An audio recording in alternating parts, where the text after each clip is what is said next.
Hey, how's it going? Happy Hogman, eh? I'm just going to do a quick top 10 for my 2025 reading year. I recorded what would you call it? A book bracket video based on what Elizabeth does. She's the plant-based bride on Booktube, and I followed her channel. I've followed it since I started, actually. And she did a book bracket video where she went through basically all of the contenders for 2025. So I did a walk and talk up the hill of beans, and I haven't edited it or put it out yet, so I'll put that out probably after this, because I want to get the top 10 done. And as I did the walk and talk, I was like, will I do a top 10? 2 videos, really? And turns out, yes.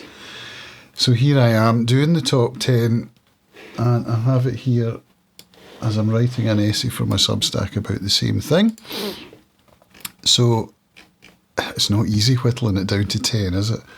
I didn't think so anyway. I had a bit of a hard time doing that, but I've done it, and here's what we've got. So I'm not doing it as a ranked top 10, because that would be even harder. So I do have a book of the year, which I'll get to at the end, and also the one that was the book of the year up until the last minute, so stay tuned for that.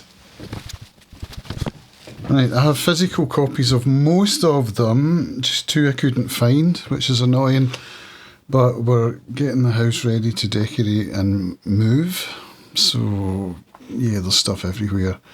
That's why there's a fireplace behind me, even though it's not an active fireplace. It's going somewhere else, but it's the only place we could put it for now, so that's where it's sitting.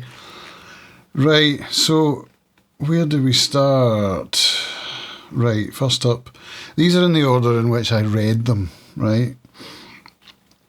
So we're starting out with Fool's Fate by Robin Hobb, which is the second book, I believe, in the Tawnyman trilogy. No, it's the third. Haha, there you go. It was February, so, forgive my poor memory. Robin Hobb is a favourite author of mine. She writes fantasy, epic fantasy, and this is part of the overarching series called The Realm of the Elderlings. And I've been rereading it. Well, I say rereading up until I got to the Tawnyman trilogy. It's the first time I've read the Tawnyman trilogy. So we're looking now at the third trilogy in the series of 16 books altogether.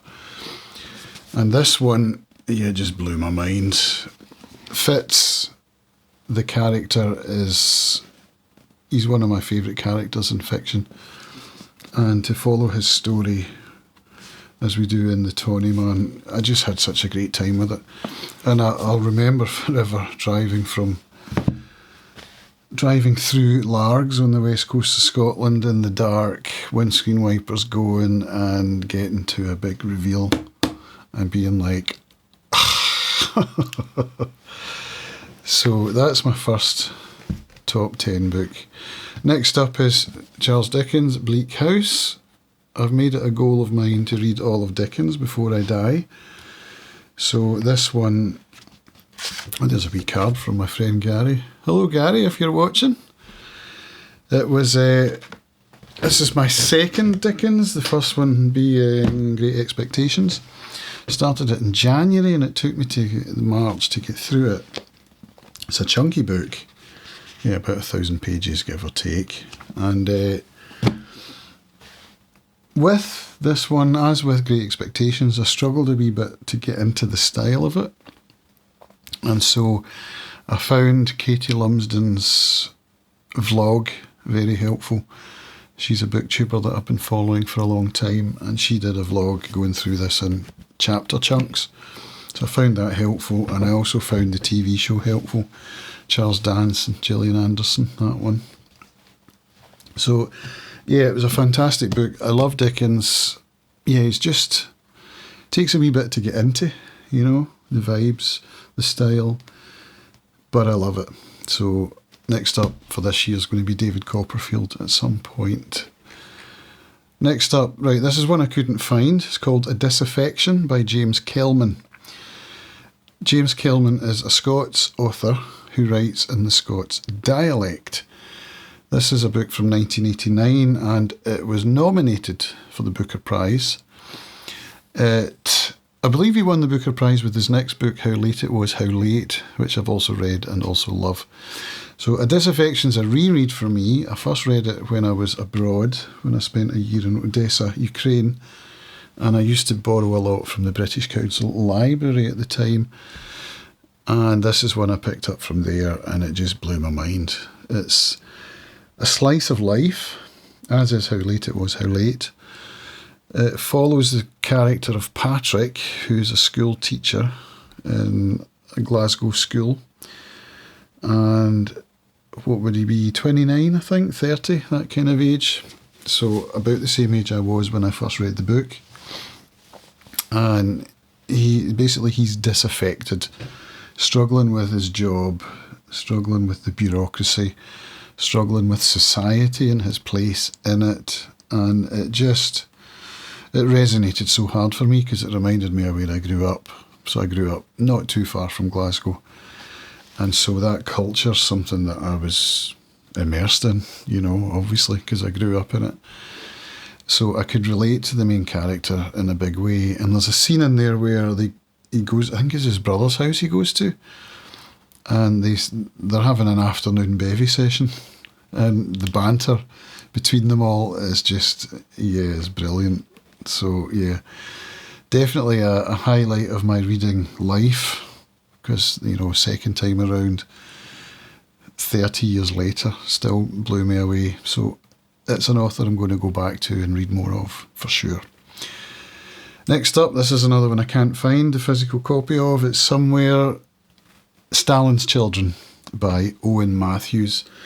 I heard Matthews on a podcast called Planet Normal, discussing the Ukraine-Russia conflict.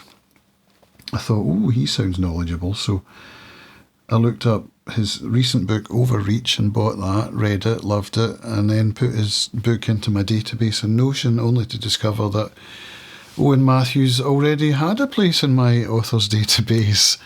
I had a book of his on the shelf already, which happened to be Stalin's Children.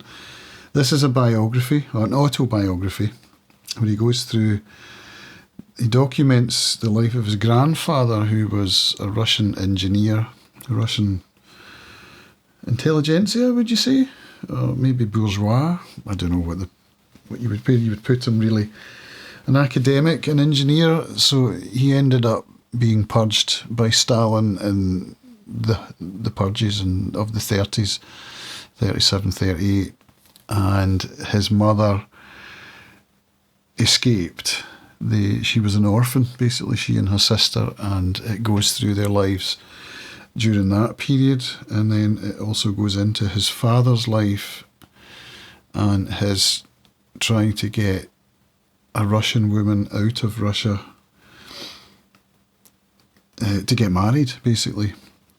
And then we follow the author's own life as a journalist and a Russia watcher.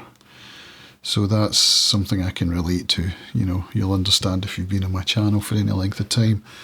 That's a region that fascinates me. A language, a culture, the history, So this one was right in my wheelhouse. If you have any interest in that region, I think you would enjoy this book.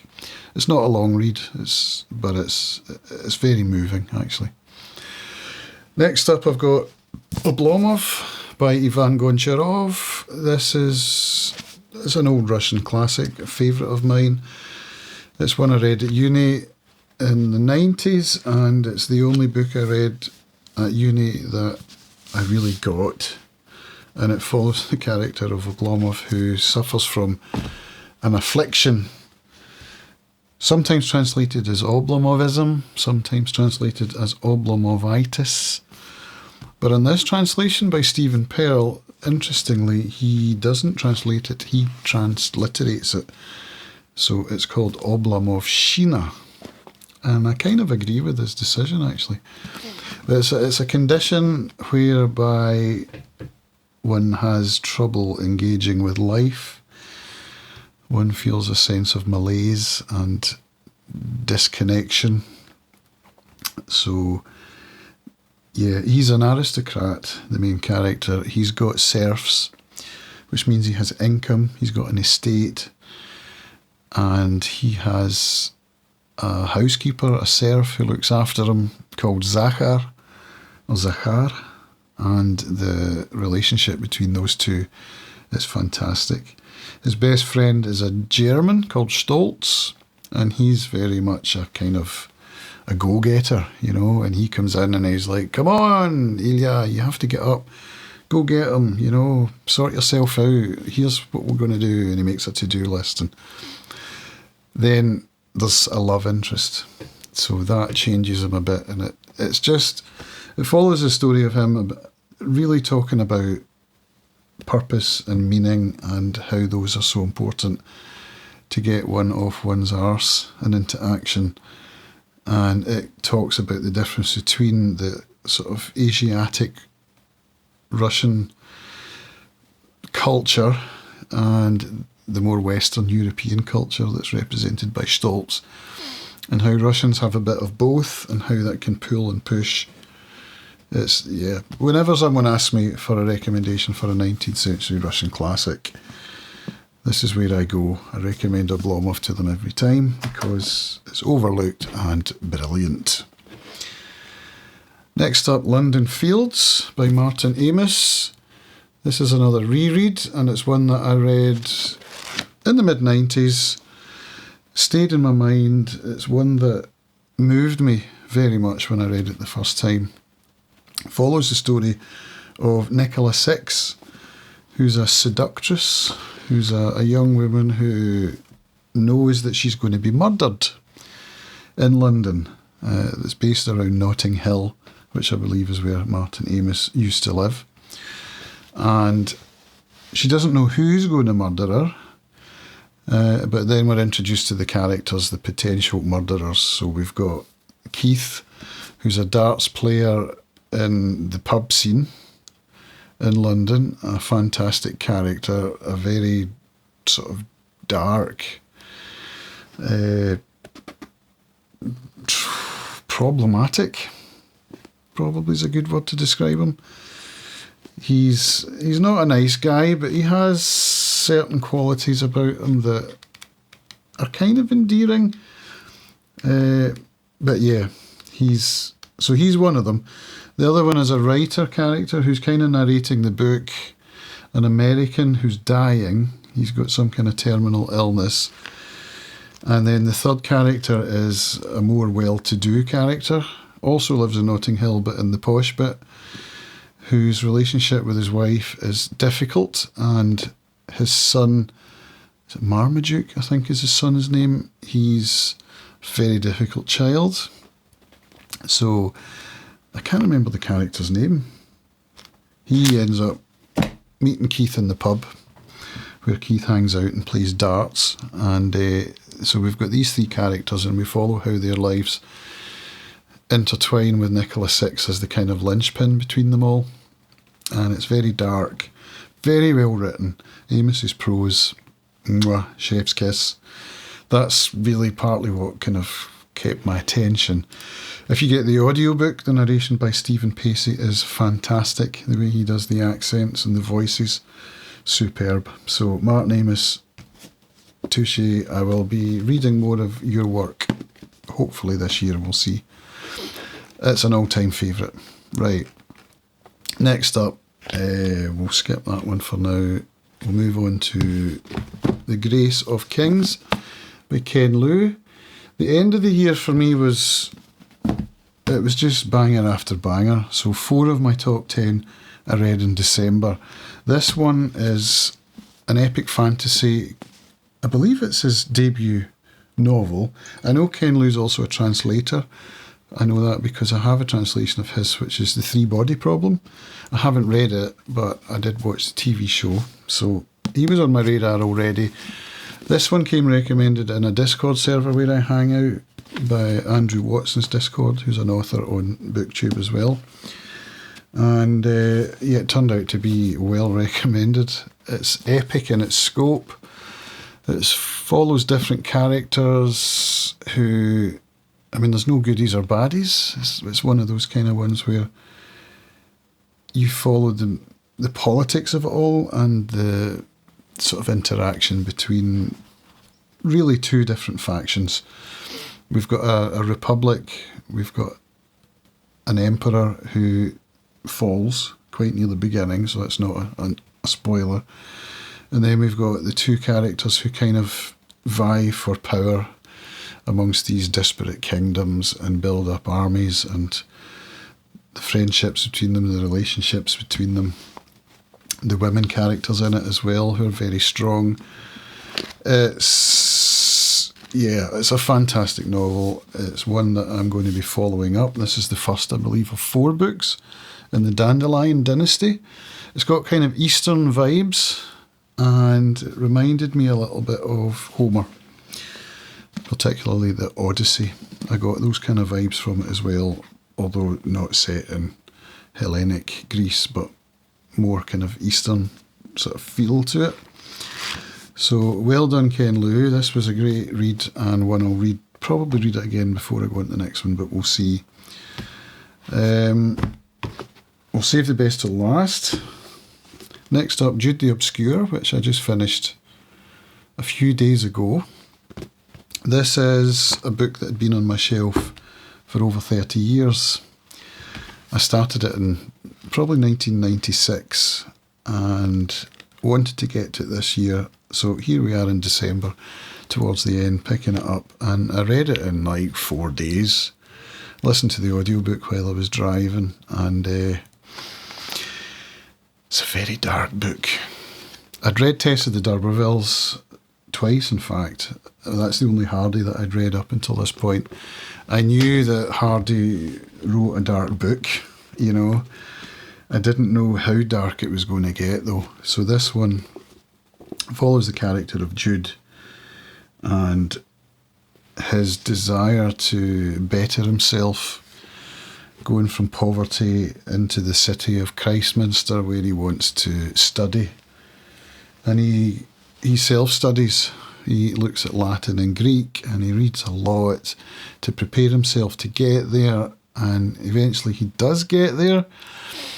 And yeah, things don't quite turn out how he would have hoped. So yeah, we follow his relationships, his love affairs, his marriage, and yeah, I won't really give much more away than that. It was, despite the subject matter, it was an easier book to read than I expected. So I had the audiobook for most of it, read by Matt Bates. And if you're looking for it on Audible, it's a bargain. It's 6 novels for 1 credit. So that's a nice value way to get this book. But this one, £2.99, and I bought it used for £1.99 in the mid-90s. So yeah, it's a fantastic, depressing book, and it fit my mood.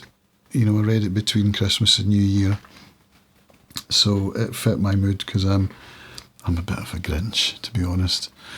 And so, yeah, it fitted my mood, and I listened to it when I was out driving to a Masonic meeting and then back to see a friend, and it just felt good listening to that kind of depressing classic literature. And I do intend to read more Hardy, because I think of the classic English literature authors, Hardy and Dickens are my folk. The Austens, and I do like the Brontes, yeah, I'm not going to lie. Jane Austen, I struggle with. I don't know why that is. Anyway, so how does that leave us with 2? It should do. So I'll start with Sons of Darkness by Gourav Mohanty. Another dark fantasy novel, this one based on the Mahabharata of Indian mythology. And it's becoming a favourite, actually. If you've read Game of Thrones, you will enjoy this, I'm quite sure. It's kind of a Game of Thrones, but with an Indian slant to it. And the characters in it are they goodies or baddies? No, they're not. It's one of them. They've just got questionable motives in some cases, and it's a very political book. It's a book full of intrigue. It's a book full of violence. It's a book full of excellent characters, including strong women characters. It's a book that is challenging. It's a book that when you get to the end of it, if you're anything like me, you'll feel like starting all over again, which is what I did do, so that I could follow the two parts at the beginning that when I first read them the first time, I was like, who are these people? And once you get to know who everyone is, going back to the beginning adds a lot more to it.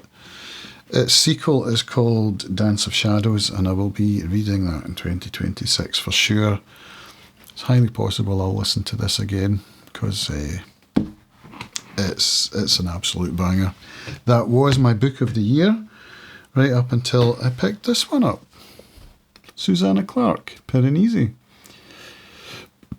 This is the winner of the Women's Prize for Fiction in 2021. It had been on my TBR. I know Susanna Clarke because I've read Jonathan Strange and Mr. Norrell twice. Enjoyed it very, very much, and I'd heard great things about this, so I knew I was going to love it. I just didn't know how much I was going to love it. The way that she's set up this world, it was difficult to talk about because there's danger of spoilers. What I'll say is that she set up a world that's very, very interesting. It has Gormenghast vibes, so that being a favourite series of mine, obviously I was going to enjoy this. If you've read Gormenghast, so be it Titus Groan, Gormenghast, Titus Alone, that's the trilogy, you'll definitely enjoy this. I mean, look how thick it is. You'll bang through that in a day or two, which is what I did. I think it took me 2 days. I can't really say much more than that because spoiler territory. The writing, Susanna Clarke's writing, is engaging and beautiful. It's, her prose style, her world building though, her mind, her imagination. Same as with Johnny Strange and Mr. Norrell, you know, the way that she creates these other worlds, just what's going on in that woman's mind, you know what I mean? So I believe that's 10. Book of the year being Piranesi, a close second Sons of Darkness. The rest of them I haven't ranked, so take them as you will. But I must mention this one before I go. The White Guard by Mikhail Bulgakov. Some of you will know that I did a read-along of this book on my channel this year, and it's been a highlight of my year, definitely. This book had been on my shelf again for over 30 years. I'd been avoiding it somehow, even though The Master and Margarita is one of my favourite novels of all time. And if you want to read that, you can join me from tomorrow. We're reading it over January and February on my Substack, and I'll be putting out YouTube content on that as well. So it's not too late. You can join me tomorrow for that. So why did I avoid this one? I think because of the subject matter. I knew it was about the civil war between the Whites and the Reds in Ukraine after the October Revolution of 1917. And I wouldn't say I wasn't interested in it, it just didn't draw me enough because The Master and Margarita has sort of strong supernatural elements to it, and I just didn't think I was that interested in reading about the Civil War. But last year I read A People's Tragedy by Orlando Figes, and he actually quotes this book in that excellent, excellent history book. It's all about the history of the Russian Revolution, so definitely recommend that book. But to see him quoting this and to have read so much about the Civil War in that history book, I was like, yeah, it's high time I read The White Guard. Why don't I do it as a read-along? So that's what I did. It was my third read-along, having done Crime and Punishment and Oblomov, so I'm getting better at it.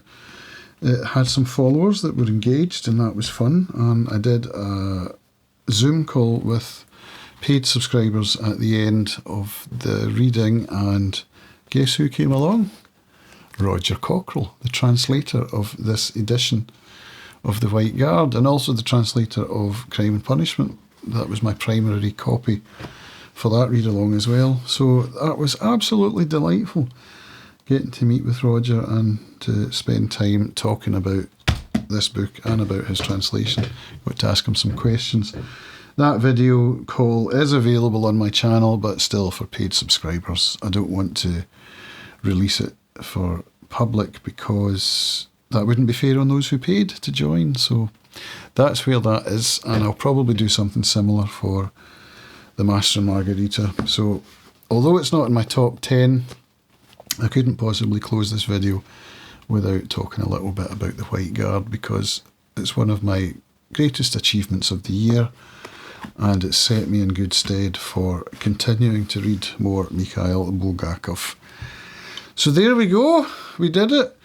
I'm going to work on my Up the Hill of Beans video from yesterday at some point over the next couple of days, so look out for that.